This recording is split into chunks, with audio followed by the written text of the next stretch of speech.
1 1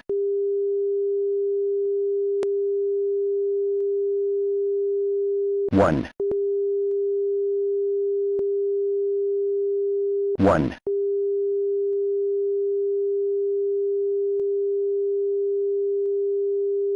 1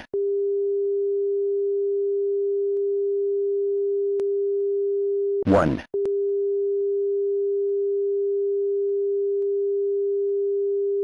1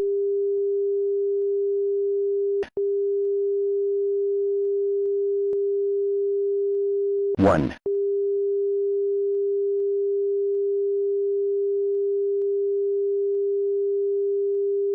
1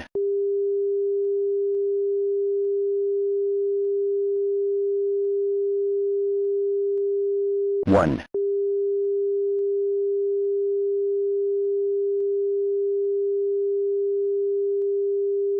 1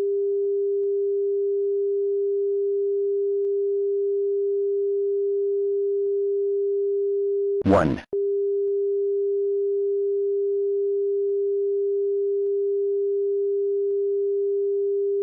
1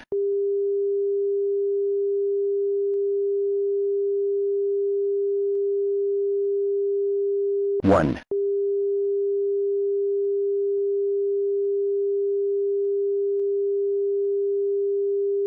1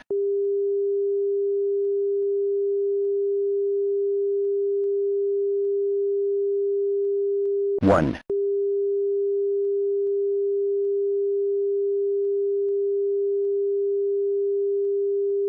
1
My fellow Americans, I'm speaking to you tonight from behind the resolute desk in the Oval Office.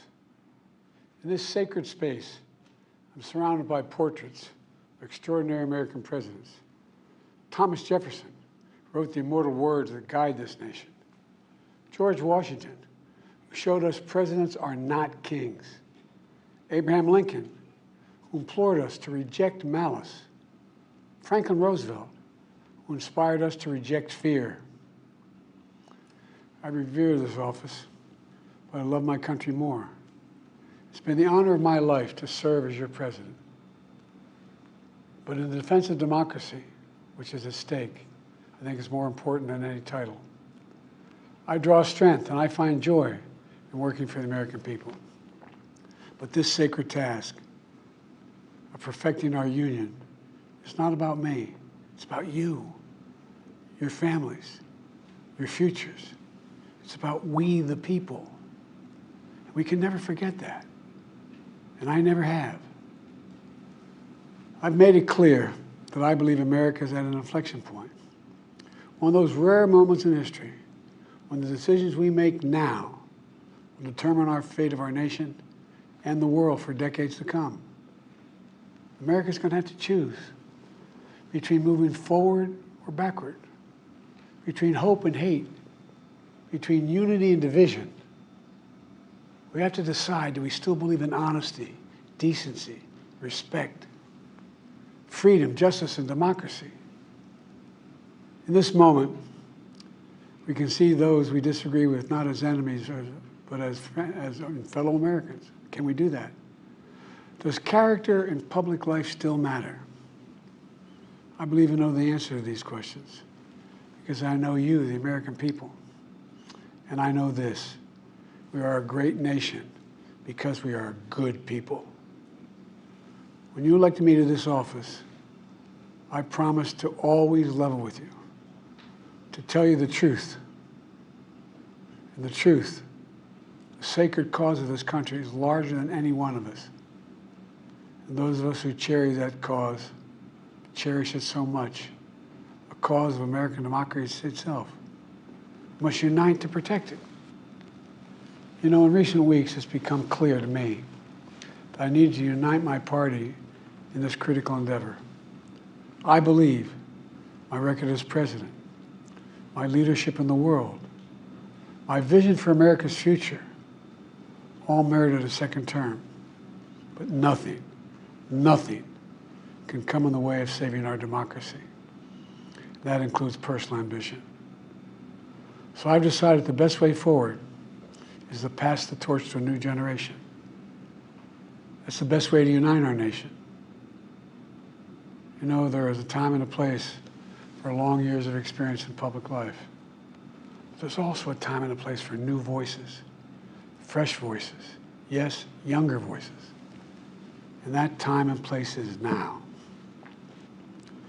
Over the next 6 months, I'll be focused on doing my job as president. That means I'll continue to lower costs for hardworking families, grow our economy.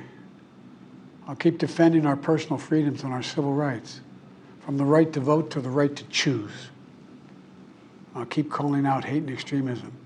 Make it clear there is no place in America for political violence or any violence ever, period.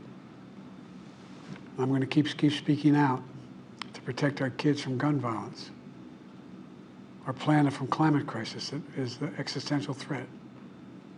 And I will keep fighting for my cancer moonshot so we can end cancer as we know it, because we can do it. And I'm going to call for Supreme Court reform because this is critical to our democracy, Supreme Court reform. You know, I will keep working to ensure America remains strong and secure and the leader of the free world. I'm the first president in this century to report to the American people that the United States is not at war anywhere in the world. We'll keep rallying a coalition of proud nations to stop Putin from taking over Ukraine and doing more damage.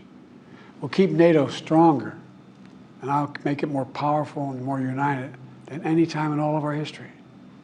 I'll keep doing the same for our allies in the Pacific. You know, when I came to office, the conventional wisdom was that China would inevitably surpass the United States. That's not the case anymore. And I'm going to keep working to end the war in Gaza, bring home all the hostages, and bring peace and security to the Middle East and end this war. We're also working around the clock to bring home Americans being unjustly detained all around the world. You know, we've come so far since my inauguration. On that day, I told you, as I stood in that winter, we stood in a winter of peril and a winter of possibilities. Peril and possibilities. We were in the grip of the worst pandemic in a century. The worst economic crisis since the Great Depression. The worst attack on our democracy since the Civil War. But we came together as Americans, and we got through it. We emerged stronger, more prosperous, and more secure. Today we have the strongest economy in the world, creating nearly 16 million new jobs, a record. Wages are up. Inflation continues to come down. The racial wealth gap is the lowest it's been in 20 years.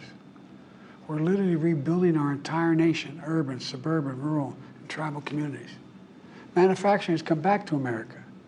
We're leading the world again in chips and science and innovation. We finally beat Big Pharma after all these years to lower the cost of prescription drugs for seniors. And I'm going to keep fighting to make sure we lower the cost for everyone, not just seniors. More people have health care today in America than ever before. And I signed one of the most significant laws helping millions of veterans and their families who are exposed to toxic materials. You know, most significant climate law ever in the history of the world. The first major gun safety law in 30 years. And today, the violent crime rate is at a 50-year low. We're also securing our border.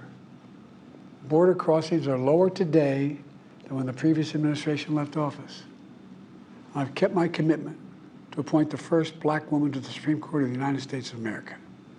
I also kept my commitment to have an administration that looks like America and be a president for all Americans. That's what I've done. I ran for president 4 years ago because I believed and still do that the soul of America was at stake. The very nature of who we are was at stake. And that's still the case. America's an idea.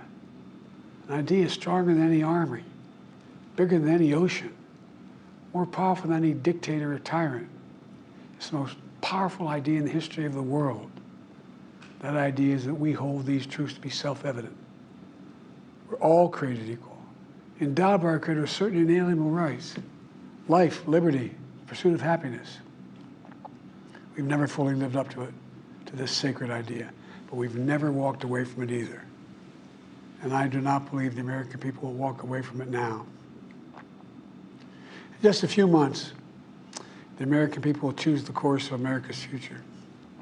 I made my choice. I've made my views known. I would like to thank our great Vice President, Kamala Harris. She's experienced, she's tough, she's capable. She's been an incredible partner to me and a leader for our country. Now the choice is up to you, the American people. When you make that choice, remember the words of Benjamin Franklin hanging on my wall here in the Oval Office, alongside the busts of Dr. King and Rosa Parks and Cesar Chavez. When Ben Franklin was asked, as he emerged from the convention going on, whether the founders have given America a monarchy or republic, Franklin's response was, a republic, if you can keep it. A republic, if you can keep it. Whether we keep our republic is now in your hands. My fellow Americans, it's been the privilege of my life to serve this nation for over 50 years. Nowhere else on earth could a kid with a stutter, from modest beginnings in Scranton, Pennsylvania, and Claymont, Delaware, one day sit behind the resolute desk in the Oval Office as President of the United States. But here I am. That's what's so special about America. We're a nation of promise and possibilities, of dreamers and doers, of ordinary Americans doing extraordinary things. I've given my heart and my soul to our nation, like so many others. I've been blessed a million times in return with the love and support of the American people. I hope you have some idea how grateful I am to all of you. The great thing about America is here, kings and dictators do not rule, the people do. History is in your hands. The power is in your hands. The idea of America lies in your hands. We just have to keep faith, keep the faith, and remember who we are. We're the United States of America, and there's simply nothing beyond our capacity when we do it together. So let's act together, preserve our democracy. God bless you all, and may God protect our troops. Thank you.